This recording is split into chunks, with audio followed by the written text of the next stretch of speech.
Thank you so much for joining us. The webinar will begin momentarily.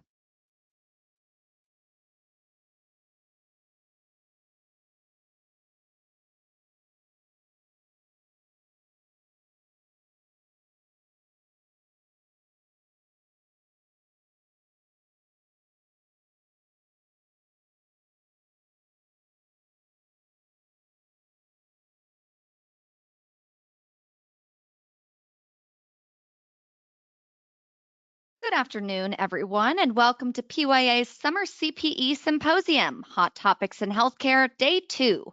PYA is pleased to welcome you to our third annual Summer CPE Symposium.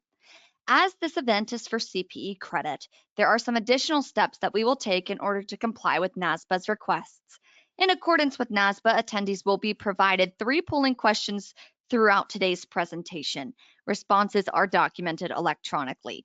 Attendees must respond to these polling questions within the allotted time in order to receive CPE credit for the presentation. If you encounter any issues responding to the polls, please send your answer in the questions pane and we will document them for your CPE credit. A post-event survey will also be provided for attendees to submit regarding their webinar experience. The polling questions and post-event survey must be submitted for proof of participation today. Credits will only be earned for sessions attended in their entirety. You will have the opportunity to submit questions to today's presenter by typing a message into the questions pane of the control panel. We will collect these and address them via email after the webinar, and all of the presentations will be recorded and released with a copy of the slides after the event. Our second presentation of the day is Critical Pathway Information Technology and How to Prepare for a Cyber Disaster. It will be presented by Barry Mathis, a principal at PYA. And with that, I will hand it over to Barry. Thank you very much, and good afternoon to East Coasters, and good morning to everybody else. I'm Barry Mathis. I'm a principal partner with PYA. I lead our information technology advisory and consulting service line.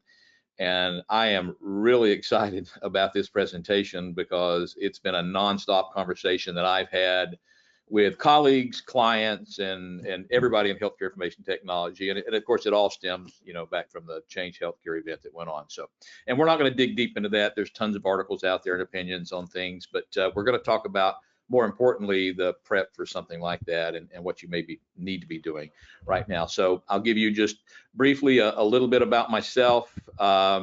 Former software developer, database management specialist, got into network engineering, securities, all this stuff with the United States Marine Corps, mostly at Quantico, Virginia. And you can imagine some of the folks I got to work with while I was out there. Into healthcare, I've been doing this for about almost 34 years now in healthcare specific, for probably almost 30 of those years. In consulting, probably 25 plus years. I did a few years as a CIO of a hospital. In my consulting career, I've been interim CIO, CTO, IT compliance officer, IT audit director for Ascension Health for a number of years, and my own consulting firm. And then I've been with PYA now for about 8 years, helping stand up the IT advisory services service line. So all that to say, this gray has been earned the hard way. So let's jump into today. Change Healthcare was a big shock for a lot of us, not for all of us, but certainly how it impacted everybody was kind of surprising. It all comes to that all your eggs in one basket sort of conversation. And immediately after the Change Healthcare, and even since then, I've had both colleagues in the industry and clients and even colleagues in other industries calling me about the technology and the cyber. And I do a lot of work, so I'm one of those guys that hangs out in the dark spaces and secretly, under different ID talks to bad actors and does threat intelligence, cyber hunting, that sort of thing. So there's a lot of that, that's very interesting around this. But the actual, I guess, limited control and things that were in place, it was not very interesting. It's quite common and almost boring in the world that I live in. It was very basic. We'll talk about that. What's more important for me was the impact of that. What happened to all of these other downstream, clients and providers and vendors and ultimately patients and doctors and things that were impacted by this. So that's more about what today is about. So the critical pathways. So when I say information systems critical pathways, think of it as a network of highways through your organization, and all those highways carry information. And then on those highways, you have vehicles, and sometimes these vehicles are attached to other vehicles. You have software pulling trailers and all kinds of things happening within the organization. So what we're going to talk about today is how you go about identifying those critical pathways. Which of those are the lifeblood? So if you want to use a healthcare analogy, where are your main arteries and how do they intersect with the organs that keep your body alive, and what happens if one of those gets clogged? And we'll talk about identifying other pathways. For example, for those of you who may have family members, I certainly do, that's had heart bypass, and that's you have a major artery that's bypassed. Well, our major artery is clogged. There's a way to bypass that to keep the body alive. So think of your organization as the body, and we're going to talk about all those arteries, how they intersect with the critical organs, and then how we stay alive if one of those gets attacked in some form or fashion. All of that leads up to the cyber disaster. So part of this I wanted to include, because I think it's important, is preparing for the cyber disaster. So this is all leading up to how do we prepare for the cyber disaster. Many of you that are on this, I'm certain with high confidence that there are many of you that have already experienced directly with your organization some type of incident, technology, cyber, whether it's ransomware or just denial of service, or something has come between you and your information and your ability to provide services that you're contracted or obligated to provide. And so there's a concern. So that's why the whole industry is up talking about this. And rather than talk about the technology specific, I wanted to jump into more of the operational and the pathways. So by identifying these pathways, it's going to better help you prepare for that cyber disaster. That's kind of the theme for today. Let's jump right into how we start this, right? One, it doesn't necessarily need to be just an IT adventure. IT is very important to the organization. Those that support you, be they in-house or outsourced, you couldn't live without them. So that's a fact. They have to be there. Those systems have to be patched, updated, supported, report writing, all kinds of things, analysts all over the place if you're a large organization. And if not, then you have probably a handful of people that wear a lot of different hats in that space. But for the purposes of this, the team that you want to put together is not just IT. So when we get done with this, when we get towards the end, what you're going to discover is that there are many things you can do with the end product, right? So when we get down towards the end, if you're a CIO or a CFO and you want to truly grasp how much your IT systems cost you, what we call a total cost of operations, TCO, for all your technology, then this is a good start to it. This is a valued exercise that at the end you could do that. Then you can figure out how much your expenses are and compare that to your hospital expenses and find out where you stand nationally. Are you spending too much or too little? We do that all the time. This is a great place to start. So start by putting on that team representatives from all the major departments, right? So you've got IT, clinical, administrative, compliance, legal. You're going to want to bring them in there at some point, maybe not in the beginning because legal's off doing some other things that they need to be doing, but towards the end of that, you're going to want to bring legal in as well. Make sure that they have an understanding of the organization. So one of the mistakes that I've seen made is, hey, we just hired a very smart, experienced individual and put them in charge of this, and we put them on this multidisciplinary team. Well, that particular individual doesn't know where all the bodies are buried, as we used to say. You want those people that have been around for quite a while. All right. So some of this we're going to get into the documentation, and you can get it from that. But there are people that simply know where things are that you may not, simply by virtue of being through there, through every change, acquisition, EMR implementation. They are a wealth of knowledge, and they are perfect for this team. Okay. Outside of that, it's really the people that have some time to devote to this. It is a worthy cause. So you're going to hear from a lot of people that you invite into this multidisciplinary team. Yet it's another committee, it's another team. I promise you, there's going to be things out of this that you can do with it far beyond what we're just talking about and preparing for a cyber disaster. So bringing that multidisciplinary team together is key. And with that team, what you're going to do is they're not the knowledge of everything, right? There are going to be pockets of information in places. And I'll give you an example. We did something very similar, actually almost identical to this whole process for a very large organization that was standing up a new system. And what we thought was, in their own mind, how many applications do you have? Well, we have about 300 or so applications. By the time this process was done, that application list had grown to 500 applications. Some of those were even shelfware, meaning we have an application that was bought and sitting on the shelf. We're paying a monthly fee. We thought it was this, but turns out it was that. So again, one of those other advantages is you can get rid of shelfware by going through this product. You find out your inventory and you get rid of some what we call shelfware, meaning software I paid for, I'm paying monthly, but we're not really using it.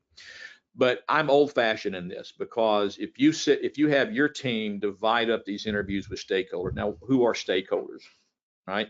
These are the people that know the processes within the hospital. They're your managers, directors.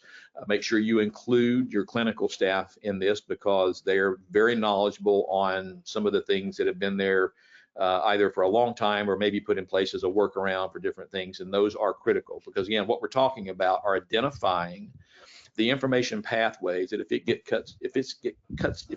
gets cut off, it is going to significantly impact the organization, either financially, operationally, clinically, safety, all these kind of things. And physicians, believe it or not, they know a lot of these things because they're the ones that are out there using it. Nurses, the same way. Clinicians in general, they know it because they're at the other end of it. Okay. Conduct the interviews and discuss in terms of workflows. So I mentor and train staff in interviews for both security risk analysis and compliance risk analysis, enterprise mergers, acquisitions, all these kind of things. And one of the things that I instruct them on is conduct your interviews in a conversational base. Worst thing you can do is go in there with a list of Q&A. Do you do this? Do you do this? Do you do this? Do you do this? No, it's a conversational interview. Talk to me about what your day looks like. When you see a patient, what system do you log into? Okay, great. What happens next? What happens in these scenarios? Talk to me about the workflow. Document these workflows in detail. Okay. And right now you're just collecting data. Don't worry about the analysis. Don't try to draw conclusions. Just collect the information and get it from their perspective. That's what's unique in this. It's not just your Q&A, it's from their perspective, because in some cases you're also, again, there's things that come out of this that you don't plan on it. You find out that they're on an old workflow and you changed the workflow a while back, and all of a sudden you've identified a problem that you didn't know existed, and it's causing a downstream problem that now you can fix by simply understanding this workflow or making a change in the workflow. Document the workflows. It doesn't have to be a Six Sigma type exercise. Normal conversations about your day, what you do, what systems you use. Ask questions like, within the application, maybe you're using Epic, maybe you're using Cerner, maybe you're a small organization and you're using CPSI or Athena or one of these others.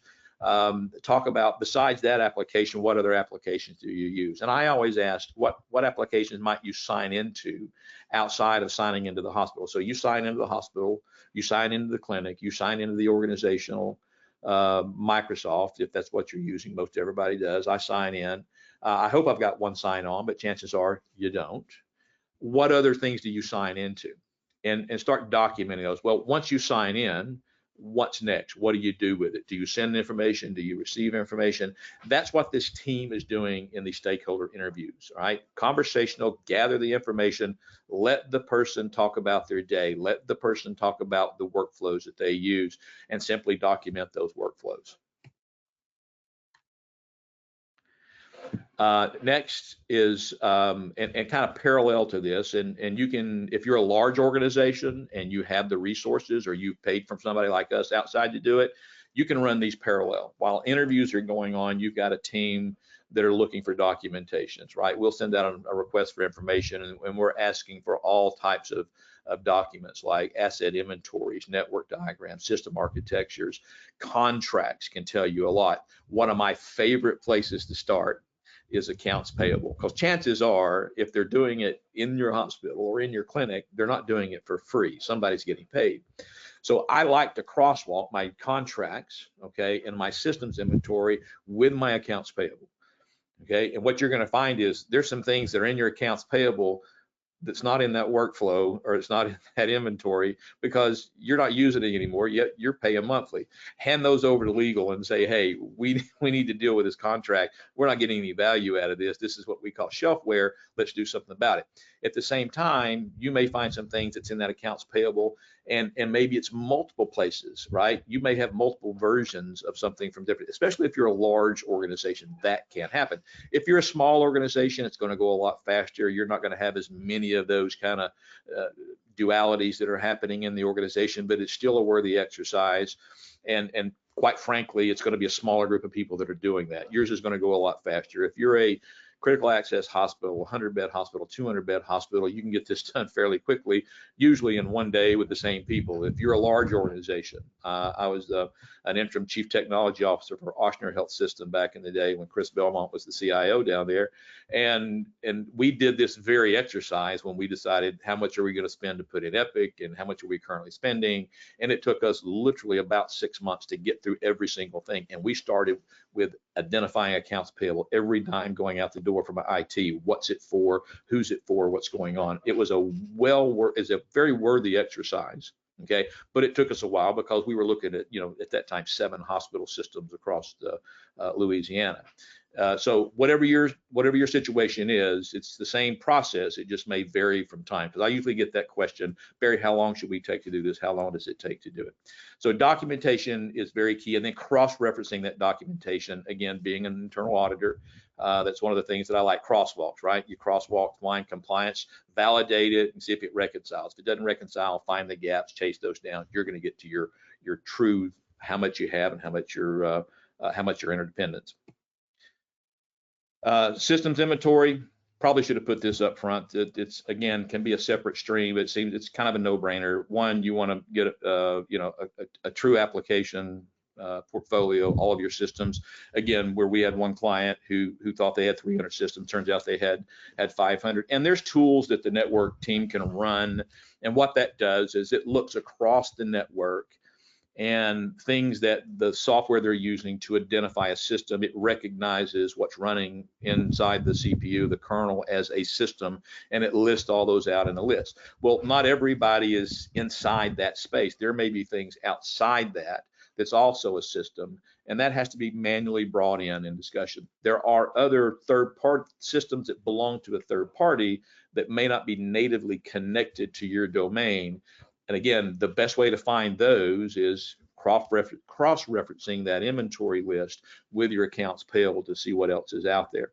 And then document the attributes of each of those systems, not just the name and the vendor, but the version, the purposes, the functionalities. Functionalities and workflow are key. So once you have your applications, make sure you're tracking all of those pieces that it connects to, right? What do we use this for?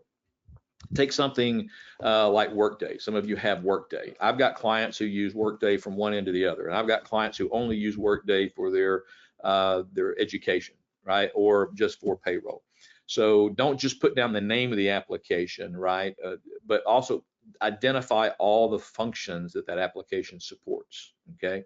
And then all the users and departments that may go, and you can use generics there. You don't have to go by name every user, but you want to know if this supports operations, clinical, and operations if it's finance or if it's quality, these sort of things.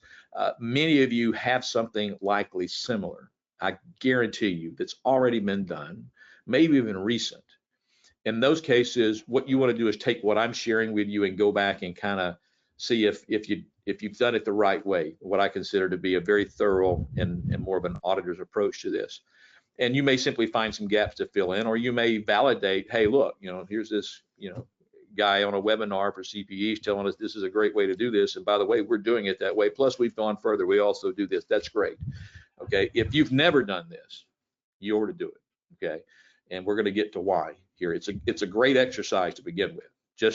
Just as running a business, this is a great way to get your arms around all of your information technology, what it supports, who it supports, and then from a finance, if you want to add that to it, it's great determining what it costs you. All right. So we're going to do that systems inventory and get all that. Now we're getting to the hard part. So, in my opinion, all that's pretty easy. That takes some time. It's good conversation, review some documents, crosswalk. but it doesn't take a whole lot of analysis and skill to do that. It's just gathering information.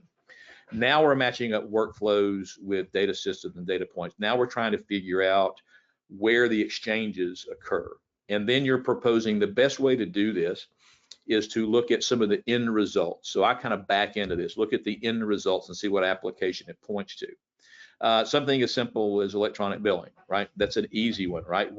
It ends over here with our payers, right? We send the bill out, goes through the billing system.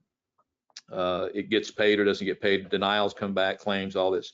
That's an easy one to trace. Well, you want to do that with all of your systems, and you're going to find out some of your systems are manual in the middle of that, and even if the system goes down, you can still do some of those manual pieces and maybe continue to function. And you're going to find out, much like the folks who had the Change Healthcare situation, which, by the way, I am not throwing last person in the world to throw a stone at Change Healthcare. I have a huge amount of empathy there, right? And it could happen to any one of you. Okay, so don't think for a second that anybody's oblivious to what happened. In this case, what we're talking about is not necessarily the technology. We'll get to the technology failure. I'll touch on it just briefly. But what we're talking about is identifying those situations in your organization. Do we have any place where if that one single thread is cut off, it has this impact on our entire organization? Now, most of you immediately turn to your EMR, right? Well, if we lose access to our EMR, yeah, we're dead in the water. Well, here's the process in the analysis when you're doing the data flows and integration points. Is it if we lose access to it, how it affects us versus if the vendor loses their ability to provide that to me, right? Those are two scenarios. For example, I have a client out west, and they survived a fairly large EMR outage, but it was local, right? So it was their issue. The EMR was in the cloud. It was running fine. They simply couldn't get access to it. So it was a network failure. So their contingency there was access points, much like you do on your phone, your hotspots. Well, imagine a very beefy hotspot that connects to a local like Verizon or AT&T, and then your systems connect to that, and all of a sudden they can see the internet again, so they're still working, right? That's a valid contingency and workaround for that. That's different than if you get a call from the vendor, okay, which likely in this case are violating their support agreement, which is why we get legal involved in some of these contracts. The vendor says, we don't have a system anymore, we're down. What would you do? Now, every one of you is going, well, we probably close the doors.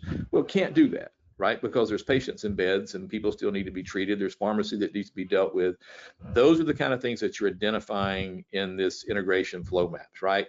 Where of these, and I'll give you an old school one, right? We've done this for years, right? Most of you have a downtime procedure, and this goes beyond downtime procedures, but I'm using it as an example.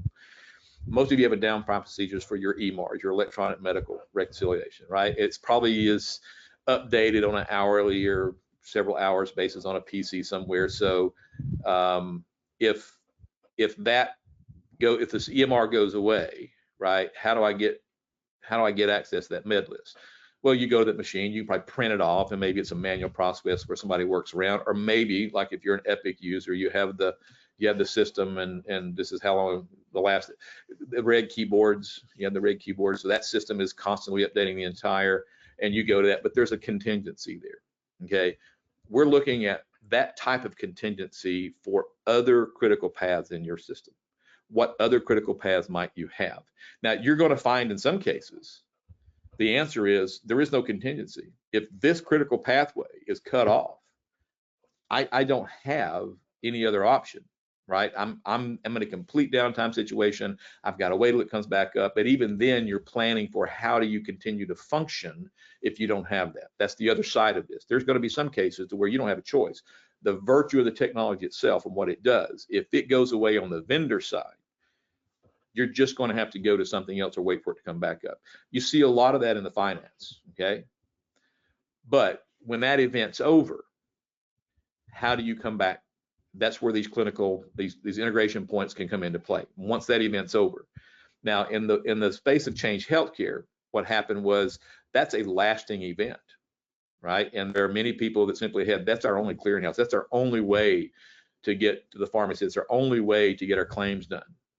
I guarantee you, well, guarantee is a very careful word to use in my business.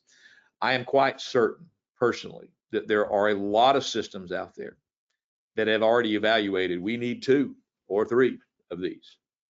What we're talking about is identifying those other critical pathways where you may need 2, right? Now, the issue is if you're a rural hospital or you're a small clinic or you're a small physician practice, you can't always afford 2, okay? The economics there don't make sense. So some of your response to this is you may have other pathways to have, you may shift over to patient safety. In other words, from a business standpoint, we don't have a choice here. We have to push this off. From a patient safety standpoint, we have a partner that we've already talked to, all right, that maybe we've got a joint venture in some other space. Maybe you're doing an ortho joint venture, a CVIS, cardiovascular joint venture with somebody. That may be a partner you can talk to that says, look, in the event that we're completely cut off here, we've got patients to treat, maybe we establish something ahead of time that says you can help us offload, okay, so long as you're not impacted by the same thing. So these are all scenarios, but the point is mapping out those data flows and integration points. That's going to help you talk through that. You're not going to get it 100%. If you're a large organization, there's so many of those finite, you're likely not getting it 100%, but you're going to at least have a better idea of what the experience is going to be like before you actually experience some type of an outage. So I talked about in the beginning that this is not something you want to lay on the desk of the CIO, okay, or the CMIO, or the other chief that are now part of IT, whether it's, data officer or whatever. It's not just an IT issue. However, you absolutely want to collaborate with IT. A lot of the documentation, they can be huge helps in doing some automated searches on applications, and they understand interfaces. Likely their staff are doing the analytical work and report writing between the applications, okay? But what I'm telling you is have the workflow discussions, the interviews first, separate, and then bring in IT to collaborate with that and say, hey, how does this work? Let's map these out. They're going to help you with the technical pieces. And in some cases, they can solve your issue. They can simply say, oh, well, we can turn this switch up for $1 and have redundancy there if that's what you want to do. So then it becomes a risk and financial equation that you should talk about to say, what is the risk and is it worth turning this up to get that kind of coverage? Likely IT's been talking to you about it for years. It's always something that's back there in a budget that never kind of makes it to the top. But now you should be talking about that. What is the cost of us losing that critical pathway? If it is our main artery, right? If without that, if it's the widowmaker that comes up the back of the heart there and that thing goes, we may want to spend some extra money to have a separate artery so that thing gets clogged. We can deal with it before we can fix it, and or we can work around until it gets fixed itself. Okay.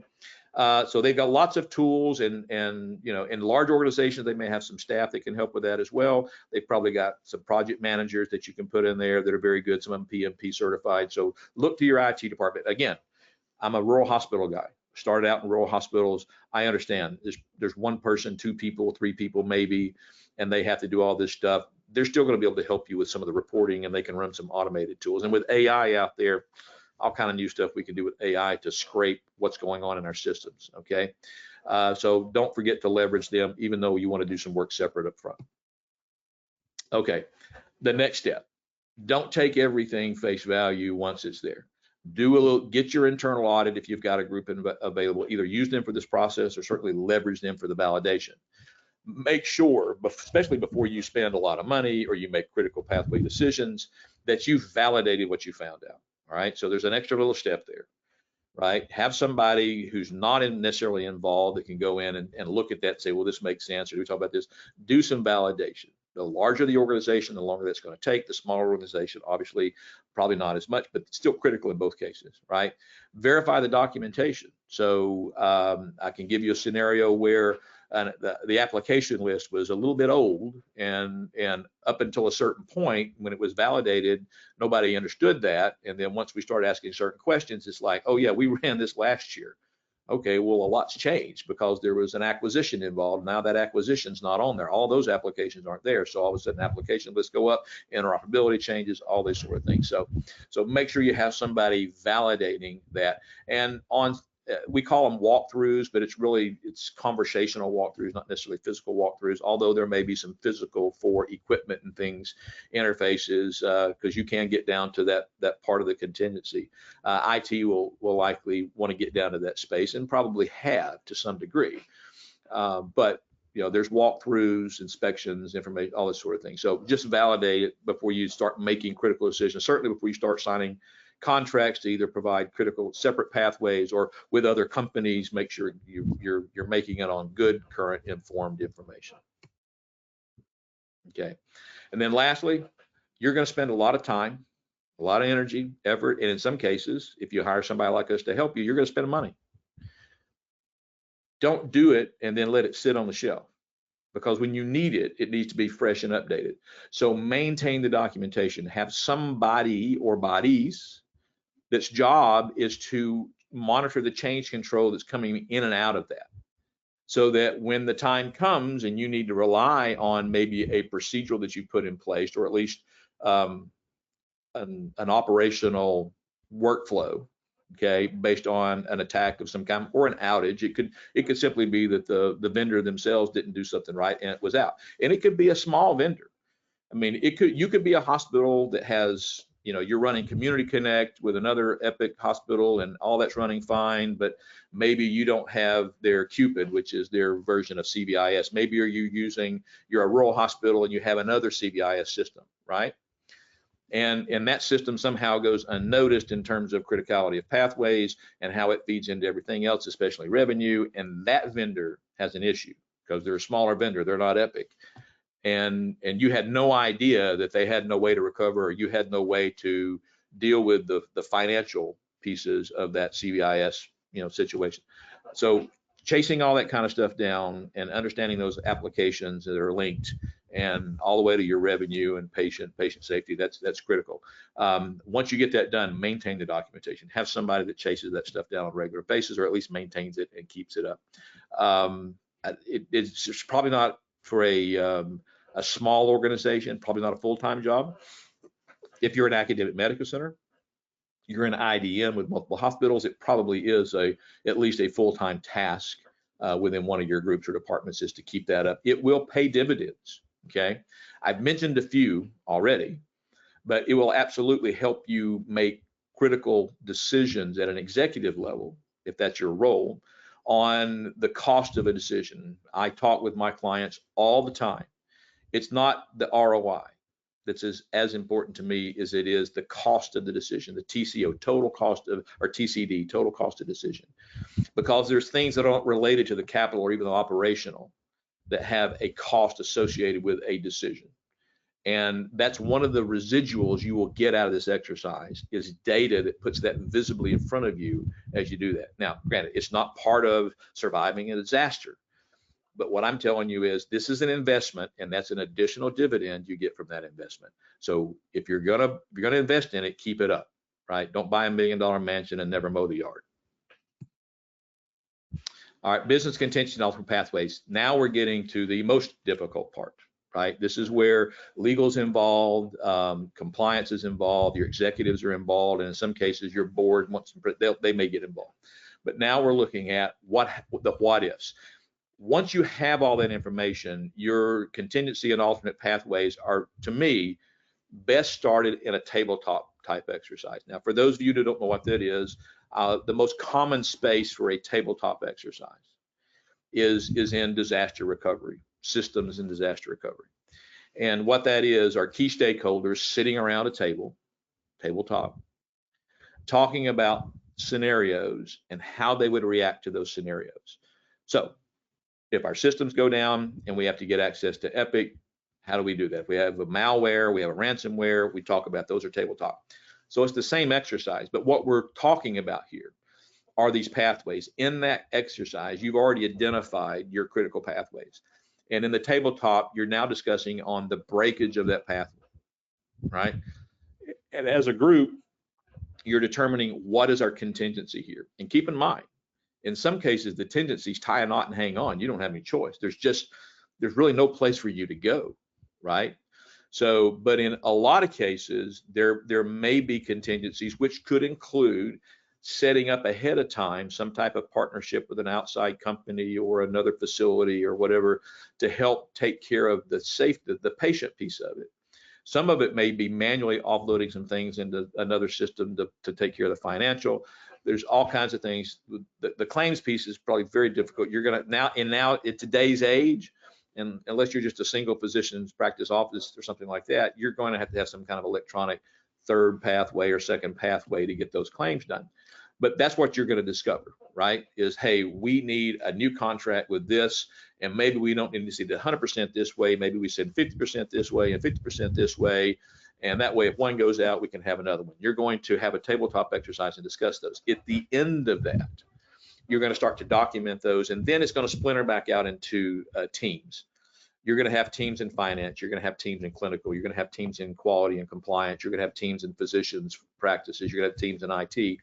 And they're going to start to execute on building those within their teams, right? So all of a sudden, you brought everybody together, you've identified, and once that's done, at some point you're going to want to bring them back for another tabletop exercise and say, the first one's going to be a bit of a nightmare, kind of a fire drill, so to speak.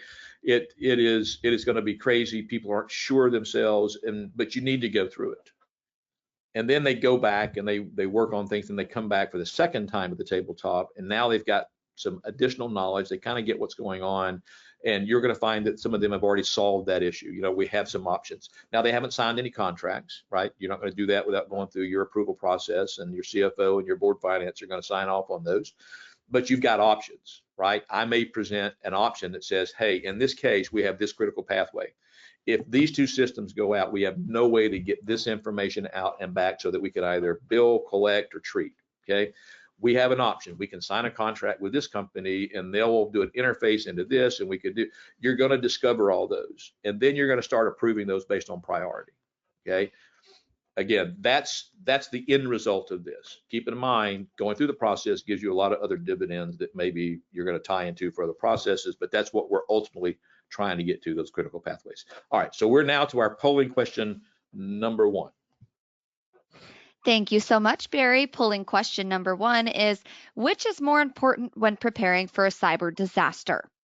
Identifying the criminals responsible for the attack, deciding if you will or will not pay a ransom, knowing your local FBI agent, knowing your system's interactions and the risk of an event, or ensuring you have an effective work from home policy. Remember, you must fill out the polling questions to receive CPE credit. You will have 30 seconds to answer.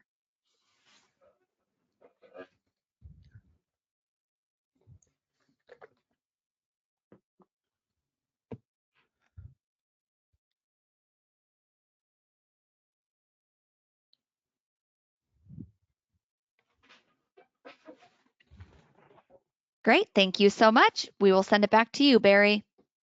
Thank you very much. So I'm looking at the answers over there, and for the most part, obviously knowing your systems, and it kind of goes along with this. It's granted, it may be subjectional based on your situation. I love whoever said knowing your local FBI agent. I'll take you to lunch. I think it's a very important thing. I have to have a good friend in that space, and sometimes that does seem like the single most important thing, especially for a ransomware event. But the answer we're looking for is knowing your systems interactions and how a disaster impacts those, because that's kind of the theme for today. And that is, if you had it shut off, if you had a ransom, if it just went away, how are you going to run your business? And it goes beyond just contingencies and downtime procedures. It really is all about understanding the most important pathways, the critical pathways. That's what today's about. It's not about just running the hospital, running the clinic, running the practice. It's about understanding where your major arteries are, so that you can survive this and come back at least, as healthy, in some cases more healthy, after going through some change control stuff once the event is over. All right, I think I'm back in control of the screen. Let's test it. Yes, I am. There we go. So now we've talked about the critical pathways. So now we're going into stuff. You've probably heard more of this, right? This is more of the generic, hey, how do we prepare for a disaster? And if I can go back for years, I attend an event, probably 7, 8 years ago, when the director of the FBI stood on a stage at an auditorium in New York and basically said there's two types of healthcare systems in the world, kind of like motorcycle riders. Motorcycle, it's those who have laid their bike down and those who will lay their bike down. Well, in healthcare for cyber, it's those who have been attacked and those who are going to be attacked. And boy, he couldn't have been more right in that case. So we're seeing it more and more often. And now there's degrees of the attacks, and depending on the bad actor, it could go one or two ways, or one or several ways. We have bad actors that are, and I'm in air quotes there for anyone who may just be listening, honorable in their profession. They're all thieves. They're all scum, in my opinion. They're all thieves. But there are some who, at least if you give them the money, they'll give you your data back.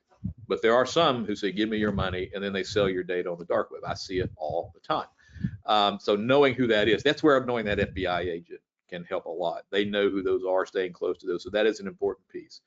And then the work from home, I had a few people click that. It is critical.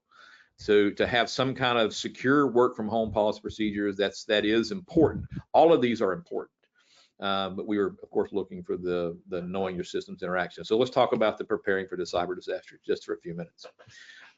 Risk assessment, conduct a regular risk analysis. And this, again, has many dividends. One, if you're part of incentive-based payments, you need to do this on an annual basis or review one during your assessment period anyway.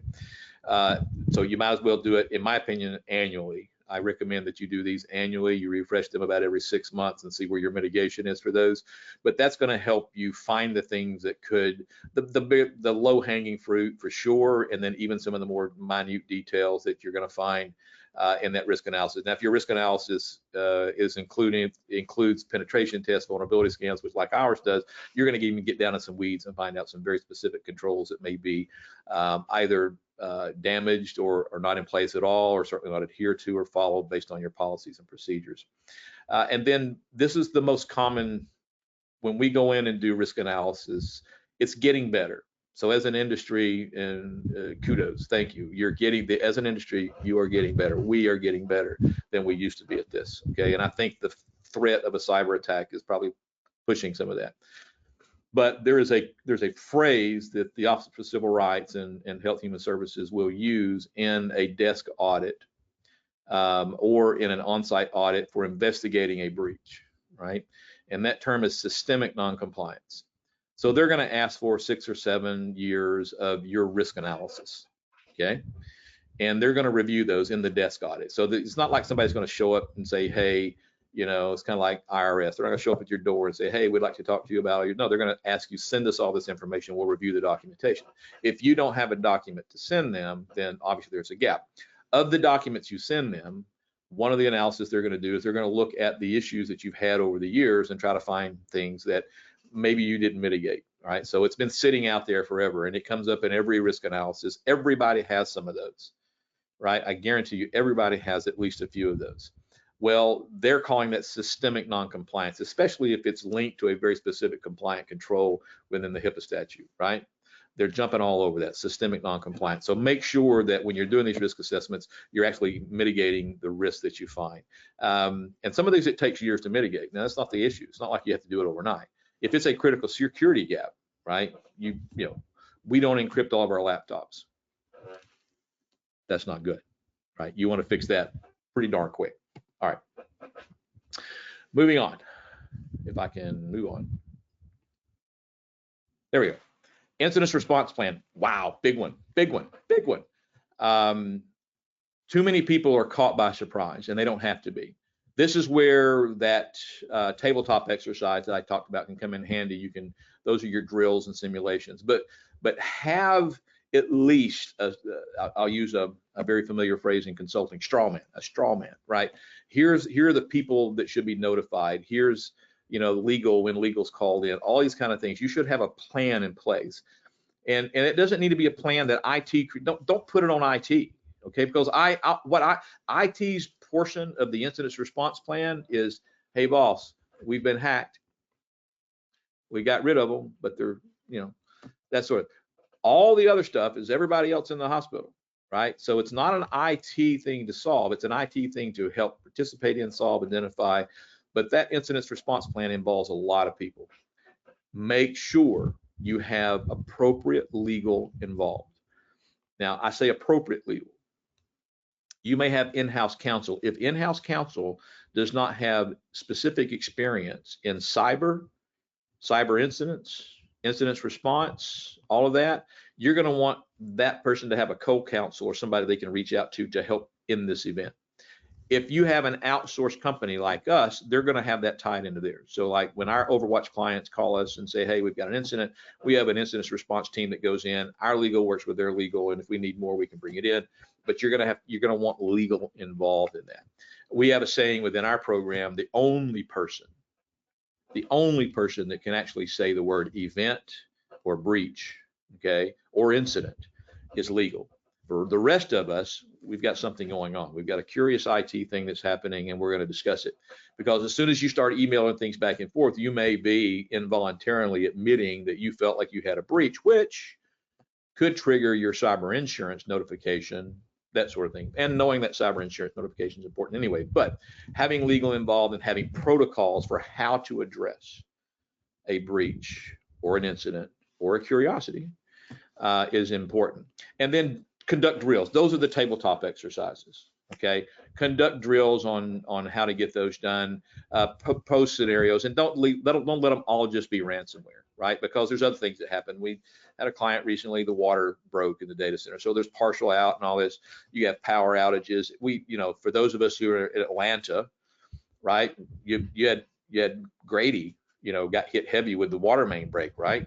So yeah, multiple huge water mains broke in Atlanta. So all these air conditioning systems and cooling systems that go to data centers and computers, they didn't have any water, so they shut down. Therefore, the data center shuts down and everything associated with the data center shuts down. So there you go. It wasn't ransomware. It was a water main break, right? So run through some of those scenarios: fire, water. If your building is backs up against a railroad track, run a train into the building, see what happens, in a scenario. Talk about that. Just make sure nobody gets hurt in the scenario. We don't want to see that. But it takes the image, it takes the systems down, talk about what happens, because you may not be able to have the bricks and mortar that go around it. You may have to relocate those. I mentioned Ochsner. Well, that was in New Orleans. So you can imagine during Hurricane Katrina, and Dr. Lynn Witherspoon was the CIO then. He talked about the incident response plan, and it was written and it would pass any audit. It was beautiful, about that thick. He said the only value is you could stand on it to get out of the water a little bit if it came in the room. But other than that, it was just too complicated. So that's the other piece here. Make sure your incident response plan is digestible. And you're only going to know that if you run tabletop simulations. Make sure that people can quickly understand it and it's easy to communicate across your continuum. That is absolutely key. Oh, polling question number 2 already. Thanks, Barry. Polling question number 2 is, which of these documents is the most important when responding to a cyber incident? A complete list of applications, a well-tested incident response plan, network vulnerability scan results, data backup procedures, or updated job descriptions. And remember, you will have 30 seconds to answer the polling question. Yeah, I wonder what the answer could be.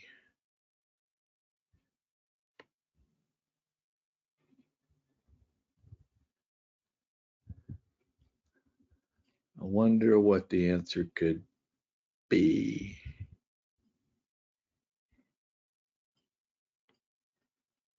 Thank you so much, Barry. I'll send it back to you. Thank you. So for those of you that were paying attention, I wonder what the answer could be. It is number 2 there, or B, is a well-tested incident response plan. A complete list of application is great and is absolutely necessary. Data backup procedures, absolutely necessary, recovering the data. But all of that is going to be included in that incident response plan, because you're going to have the backup recovery policies, procedures in place to know they're working. You're going to have in your incident response plan, you're going to have an inventory and applications list. All of those are going to be in that incident response plan. For those of you who may be responsible for either developing or building an incident response plan, maybe you don't know where to start, or maybe you want somebody, call me, email me, text me. I'm happy to get on a phone call with you and give you my thoughts and ideas. The way that I do ours for our clients, what I recommend is chapters.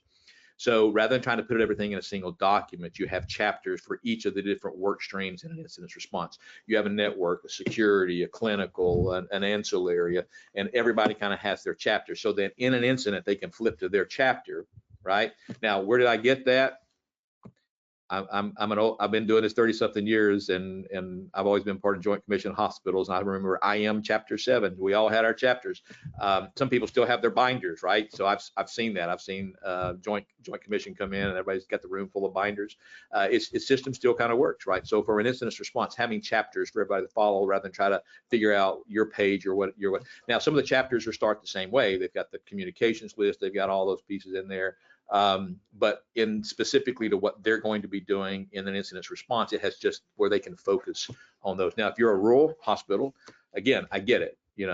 I would still have the chapter so you can flip to that work stream. You may be the person, you may have 6 chapters, right? But at least you'll know within those chapters what you're supposed to be doing during an incident response. All right, very good. So good answers there.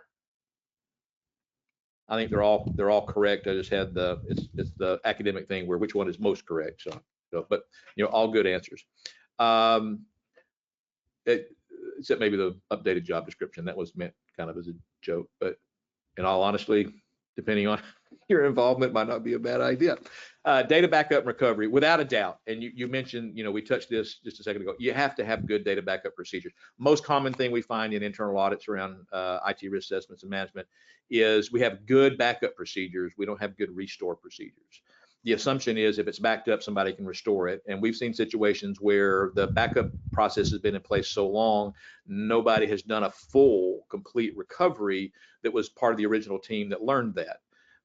They'll do small recoveries off of database files and tables, and they know how to use the system, but they've not had to stand up the entire system, servers and everything into one location. That needs to be a procedure for that, and quite honestly, you need to test that every now and then to make sure that you can do it in the event of a disaster. So make sure that you have that data recovery plan as part of your incident response plan. It's a chapter, data recovery, in there, and it should follow your data recovery procedures. Now, some of you have vendors that say, hey, we're your vendor, you're contracted with you, and we'll help you with the recovery. Test that every now and then. Get them on the phone and say, how would this work? If I called you tomorrow and said, we need to restore this, walk me through that process.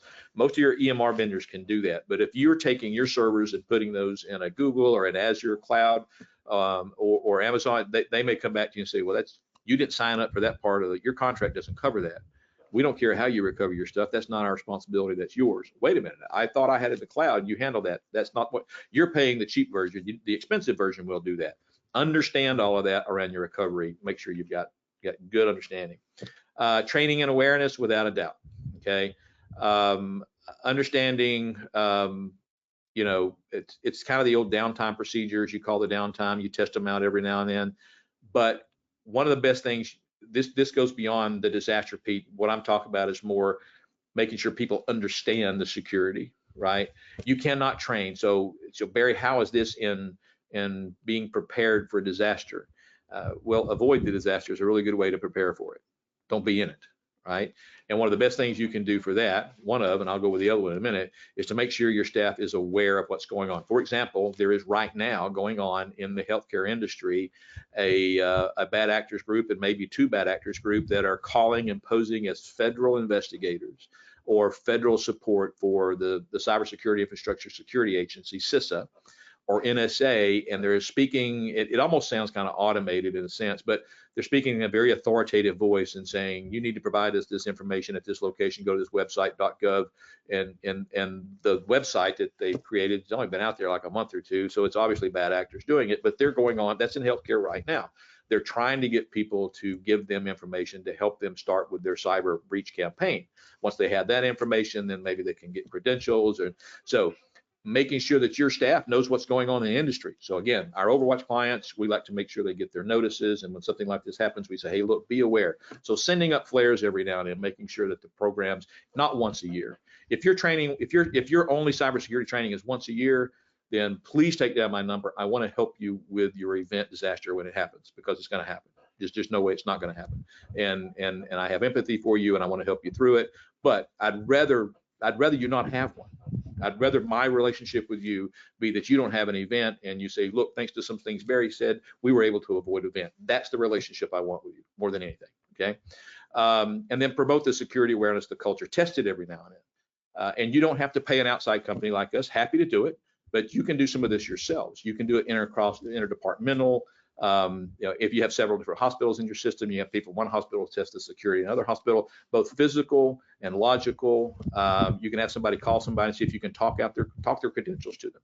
Email phishing is probably everybody's doing that. I don't know of any client that I've talked to in the last couple of years who doesn't do the email phishing where it tries to catch you in that. That's just the surface, right? I tell people cybersecurity is like going into the snow. The deeper the snow, the more layers you have. So the more that you're doing with data from a security, you need to put on multiple layers. You shouldn't just have, you wouldn't go, to the Antarctic with just a good sweater, right? You're going to have multiple layers to help keep you warm. Same thing for security. You're going to want multiple layers. So if one fails, the other one picks up. Okay. Back up. Technology practices. You can read this slide, but I'm going to boil it down to one thing. Change healthcare. If you're not aware of it, where it all fell apart was in one particular part, they didn't have multi-factor authentication. Because this is an education CPE, I am going to cover what multi-factor authentication or two-factor authentication is. Multi means more than one. Most people have at least two factors. All that means is I have two things in order to tell the system that I'm needing access to who I am. Prior to the MFA, we all had one thing, right? And it was our credentials, ID and password, right? So here's who I am. I got my password. That gets me in. Multi-factor, in this case, two-factor, is when I put that password in, it sends me something else, usually to my phone or to something else that I have, that only I have, that says, hey, look, are you trying to log in here, yes or no? And you go, yes, I am. Okay. Make sure if you have two-factor authentication that you've turned off the bio recognition for that. Recently had an assessment, and I was just, again, when you're doing it face-to-face instead of just documentation, you notice things. Can you show me? I like to show me how you log in. And they logged in, and then they looked at their phone, and then it let them in. And I'm like, wait a minute, you did what? Well, yeah, I have facial recognition. And I'm like, okay, well, what happens if a bad actor tries to log in and a message comes up on your phone and you look at it? The bad actor's in. I said, so turn that off. You don't need that, right? Just take the time to hit a button or put something in. Use the other, and you can have multiple. Sometimes it's the password, the code that goes to your phone, and then also sometimes you have a key fob as well. So you have three factors. So multi-factor. If you don't have that turned on, oh my goodness, please, I'm begging you. I am begging you. Turn on multi-factor authentication, and not just in one part of your organization, not just for your email, right?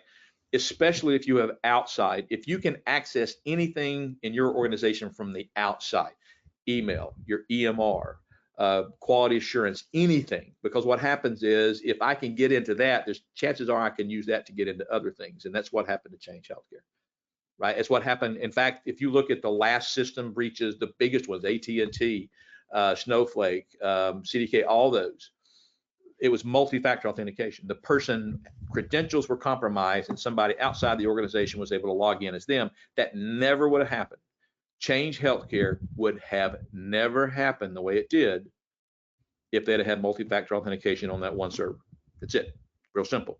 All right, it's boring, right? It's a simple, boring thing. So MFA, absolutely. Trying to make sure I watch my time. How much time I got? About 2 minutes? Somebody want to give me a time check? Yep, 2 minutes. All right.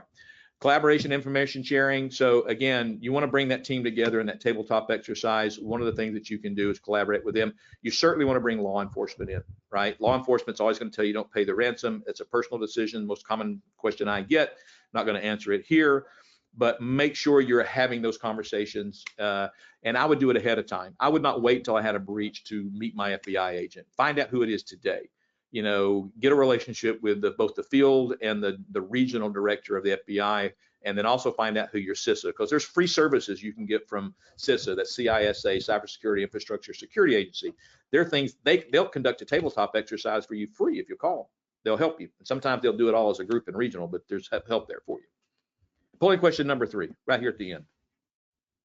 All right, here.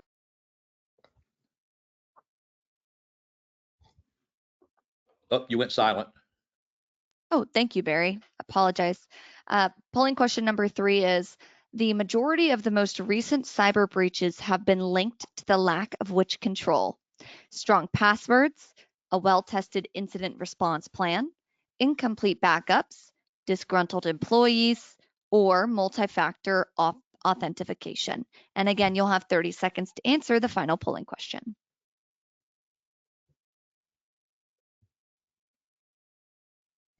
Yeah, this one should be easy. Based on my last conversation, it should be easy. All right, that wraps it up. Barry, we will send it back to you.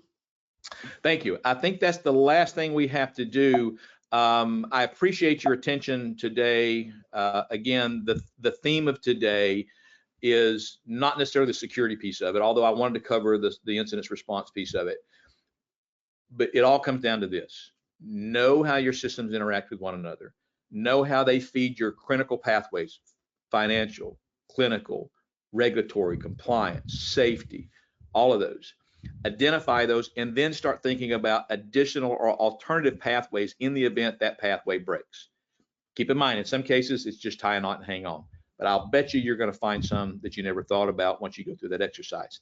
And if you will go through this the way I described it to you, there are other dividends that are going to pay off for you. You're going to discover a lot of things, and it's going to be helpful. Thank you for your attention. I appreciate you sharing some time with me. If I can help you, please give me a call. Great, Barry. Thank you so much. And thank you to all of our presenters for the summer symposium. If you have any questions, their presentations and contact information will be emailed to you along with a recording of today's event. Also, if PYA can provide any assistance with audit, tax, compliance, valuation, or transaction services, call or email us.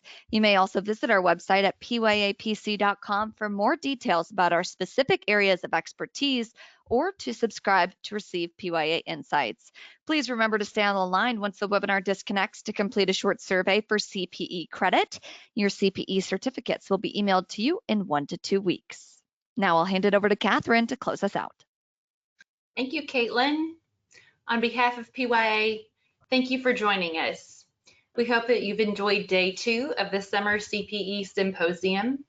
If you've missed any of the presentations, or if there's any that you'd like to revisit, any favorites, please see our website for replays of all 4 of the Summer CPE Symposium presentations. We hope to see you at a future webinar and hope you have a great rest of your day.